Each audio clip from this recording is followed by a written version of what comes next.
በመተት የቤተሰብ እድልና ህይወት ይወድማል። በአንድ ሰው መተት ቤተሰብ ይታሰራል። የትዳር፣ የሥራ፣ የትምህርት እድል ይወሰዳል። ቤተሰብ ይበተናል። ተወዳጆች፣ በክፍል 7 በመተትና በጥንቆላ ልጅ የመውለድ እድላችን እንደሚወሰድና እንዳንወልድ እንደሚደረግ አይተናል። በዚህ ክፍል ደግሞ በመተት የቤተሰብ እድልና ህይወታችን እንዴት እንደሚወድም እናያለን። ወዳጆች፣ የመተት አንዱ አስከፊና አጥፊ ባህሪው ስውር ግን የሚታይ አውዳሚ የአጋንንት ክፉ ተግባር መሆኑ ነው። በድግምት እየተሳበ በሰው ላይ የሚመተተው አጋንንት ከሌሎች አጋንንት የሚለየው ግለሰብን ብቻ ሳይሆን ቤተሰብን ማፍረስ መቻሉ ነው። የቤተሰብ መተት የሚባለው የአንድን ቤተሰብ በተለይም በአንድ ቤተሰብ ውስጥ የሚኖሩ ልጆች ላይ በእድላቸው፣ በነገ ተስፋቸው፣ በወደፊት ራዕያቸው ላይ በሚያነጣጥር በእድል ሌቦችና በምቀኞች ገንዘብ ተከፍሎት እንዲወድሙ፣ እንዲበታተኑ፣ እንዳይቃኑ የሚያደርግ ነው። በቤተሰብ ላይ መተት በአራት መንገድ ይመተታል። አንደኛው ከቤተሰብ እድሉ የሰመረና ያማረ የተባለ ሰው ላይ በማስመተት እድሉን በመውሰድ ቤተሰብን ለማንከራተት የሚመተት ነው። ሁለተኛው በቤተሰብ አባላት ልጆች ላይ የሚመተትና ይህም እድላቸውን በቁጥራቸው ልክ ለሌሎች የሚያደርጉበት ክፉ የአጋንንት ሥራ ነው። ሦስተኛው በእናት በአባት ላይ የሚመተት መተትና ገና በጅምሩ የልጆችንም የነገ ተስፋ የሚያቀጭጩበት አጋንንታዊ ስልት ነው። አራተኛው ቤተሰብ በሚኖርበት ቤት ውስጥ በስውር የሚጣል ደንቃራና የሚቀበር ነገር ነው። ይህ በቤተሰቡም ስም የተመተተው ነገር ግቢ ውስጥ፣ ቤት ውስጥ ከተቀበረ የቤተሰብ አባላቱ የተቀበረውን መተት እየረገጡ ይወጣሉ። ቀኑን ሙሉ ምንም ነገር ሳይሳካላቸው፣ ሳይሆንላቸው ተንከራተው ይገባሉ። ቤት ሲገቡ የተቀበረውን መተት ረግጠው ይገባሉ። እርስ በርስ ይባላሉ፣ ይጨቃጨቃሉ፣ ጠብ ይገጥማሉ። እንኳን በንግግር በምግብ ጉርሻ አይስማሙ። ለዚህ ማሳያ የሆን ዘንድ የዛሬ 10 ዓመት አንድ ወዳጄ በመልክና በቁመና ብቻ ሳይሆን በሃይማኖት በምግባር የተዋበች ነበረች። ታዲያ ይህች ልጅ ወንድ የሚባል ያስጠላታል። እንደውም ሳያቸው ሲያናግሩኝ ያቅለሸልሸኛል፣ ያስጠሉኛል ትለኛለች። እኔም ዓለም ላይ እየኖርሽ ከወንድ ርቀሽ ለመኖር ብትችም ትፈተኛለሽ፣ ስለዚህ ማግባት አለብሽ እላት ነበር። በስንት ጸሎትና በጓደኞቿ ግፊት ወንድ ይመጣላታል። ግንባሯ ላይ ያለው የተኮሳተረ ቁጣ መሳይ መስመር ወንድ ያርቅ ነበር።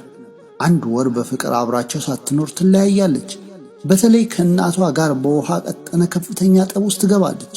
እዚህ ግባ የማይባል ብዙም የማይረባ ሥራ ሰርታ ትገባለች። ጠዋት ማታ ከእናት ከአባቷ ከወንድም ከእህቶቿ ጋር ጠብ ነው። የመዳን ቀኗ ሲደርስ አንድ ገዳም ሄደች። እዛም መንፈሱ ተያዘ፣ ተጋለጠ። መተት እንደሆነና መተቱም የቤታቸው ጉበር ስር እንደተቀበረ ተናገረ። ከወዳጆቼ ጋር ሄደን ስንቆፍር አጥንትና በላስቲክ የተቋጠረ ፍሬ ያለው እጽዋት አወጣን። ከቀናት በኋላ መንፈሱ ተሸኘላት። ልጅቷም የተዘጋባት ሥራ፣ ትጠላው የነበረው ትዳር ተሳክቶላት ዛሬ አግብታ ወልዳ ትኖራለች። ወዳጆቼ፣ በቤተሰብ አባላት ላይ መተት ሲመተት ቤተሰብ የሚያየው ምልክት አለ። እርስ በርሳቸው በፍጹም አይስማሙ፣ አይግባቡ። ዕለት ዕለት ጠብ ቀለባቸው ነው። መተቱ ቤተሰብን ለማውደም የሚመተት ስለሆነ ሴት ልጅ ካለች በባህሪዋ አስቸጋሪና ዘማዊ ትሆናለች። ወንድ ልጅ ካለ ወንዱ ዘማዊ፣ ጠጪ፣ ቃሚ፣ የገንዘብ የሕይወት ብኩን ይሆናል። በዚህም ቤተሰብ እርስ በርስ ይባላል። ምክንያቱም ደግሞ መተቱ የተመተተው እንደ ሰው እንዳይሆኑ ስለሆነ ሕይወታቸው የመስቀልቀል ይሆናል። በተለይ የቤተሰብ መተት ሌላው መገለጫው በዓል በመጣ ቁጥር መናቆር ነው። አውደ ዓመትና ታላላቅ በዓላት ላይ ከፍተኛ ጠብና ጭቅጭቅ ይታይባቸዋል። ይህም የመተት አጋንንት ደስታቸውን ለመንሳት የሚጠቀምበት ስልት ነው። ቤተሰብ ላይ የሚመተተው መተት የቤተሰብን አንድነት በመከፋፈል ፍቅራቸውን በማጥፋት እንዳይተዛዘኑ፣ እንዳይረዳዱ ያደርጋቸዋል። አንዱ በአንዱ ላይ ይጨክናል። እየተቸገረ እያየ በመተት ስለተያዘ ቤተሰብን ከመርዳት ውጭ ባዳውን መርዳት ይቀለዋል። በገንዘቡም የቤት ከልካይ፣ የውጭ ሲሳይ ይሆናል። በቤተሰብ ላይ መተት ከተሰራ የቤተሰቡ አባላት የሆኑት ልጆች ሥራና ትዳር በፍጹም አልሆን ይላቸዋል። ከእነሱ በነገሮች የባሱና ያልተሻሉ ጥሩ ሥራና መልካም ትዳር ሲይዙ እነሱ መልክ ከቁመና ይዘው በመተት ታስረው ቆመው ይቀራሉ። ሥራ ለመቀጠር ቢሄዱ ነገሮች ጥምም ይልባቸዋል። በተማሩት ሳይሆን ባልተማሩት ሥራ መቀጠር አይሆንላቸው። ለትዳር ቢጠየቁ ያስጠላቸዋል። የግዳቸውን እጮኛ ይዘው ለማግባት ሲያስቡ በመተት የተሰለበው የትዳር ዕድላቸው አጋንንቱ ወደ ትዳር እንዳይገቡ መንገዱን ይዘጋባቸዋል። የቀረባቸው ወንድ በማያሳምንና በማያውቁት መንገድ ይርቃቸዋል። መተትን ክፉ ከሚያደርገው አንዱ ጠባዩ በአንድ ሰው ላይ የተመተተው መተት ቤተሰብን በሙሉ ሊያንከራትት፣ ሰላምና ጤናቸውን ሊያሳጣቸው ይችላል። በቤተ ክርስቲያናችን ስም በብብቷ በተሸሸጉ አጋንንት ጎታቾችና መተተኞች እየተደገመ ትውልድ እየወደመ ነው። በቤተሰብ በተመተተው መተት ምክንያት ስንቱ ትምህርቱን፣ ሥራውን፣ ትዳሩን ትቶ በጸበል ይንከራተታል። አጋንንት ሳቢ መተተኞችም እንደ ትልቅ የገቢ ምንጮች ቆጥረው አንዱን እያጠፉ ዕድሉን እየዘረፉ ለሌላ እየገፉ እነሱ ገንዘብ ያካብታሉ።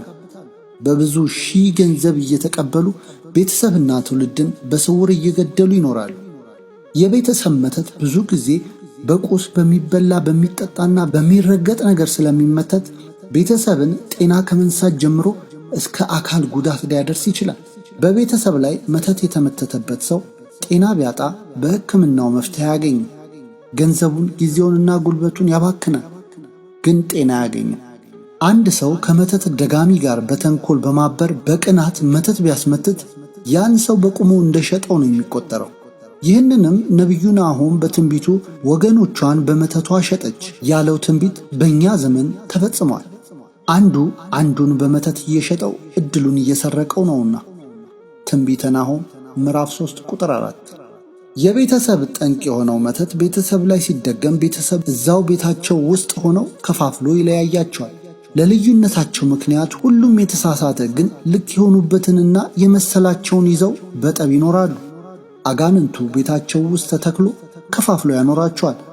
በዘመናችን በመተት ምክንያት ቤተሰብ ይፈናቀላል። በስንት ዓመት ልፋት የተገነባ ትዳር ይናዳል። ልጆች ይበተናሉ፣ ይንከራተታሉ። ባሰቡት ሳይሆን ባላሰቡትና ባላቀዱት የሕይወት መንገድ ይጓዛሉ። በመተት የተበተነ ቤተሰብ፣ የፈረሰ ትዳር ተጎጂዎቹ ወደ እግዚአብሔር በጸሎት ቀርቦ ካላስፈቱ የመከራና የመተት ገፈቱን እንደ ተጋቱ ይቀጥላሉ። ተጎጂዎቹ በጸሎት ሰንፎ ከእግዚአብሔር ርቀው ከኖሩ ለአስመታቾቹ ስለሚመቻቸው የበለጠ ጉዳቱን የከፋና የገፋ ያደርግባቸዋል። እንዲሁም በየወራቱና በየዓመቱ እያሳደሱ የቤተሰቡን ሕይወት እንዳቃወሱ እንዳፈረሱ ይኖራሉ። ጠላቶቻችን፣ ምቀኞቻችን ያፈረሱትን ሕይወታችንን እግዚአብሔር እንዲገነባልን፣ እንዲያስተካክልልን እኛም በስንፍና ለጠላቶቻችን ምቹ መሆን የለብንም። ዕድላችንን፣ ተስፋችንን፣ ራእያችንን ማጨለማቸው መውሰዳቸው ሳያንሳቸው ውድ ሕይወታችንን እንዳይቀሙን በጾም በጸሎት ልንተጋና ልንበረታ ይገባል። ወዳጆች፣ የኛ የሕይወት ዕድላችን የ40ና የ80 ቀን ሳይሆን ሰዎች በመተት የቀሙን ሳይሆን ዕድላችን እግዚአብሔር ነው። ሰዎች ከቀሙን ይልቅ እግዚአብሔር የሚሰጠን ስለሚበልጥ ከእርሱ በጸሎት ለመቀበል እንበርታ። ወስብሐት ለእግዚአብሔር ወለወላዲቱ ድንግል ወለመስቀሉ ክቡር አሜን።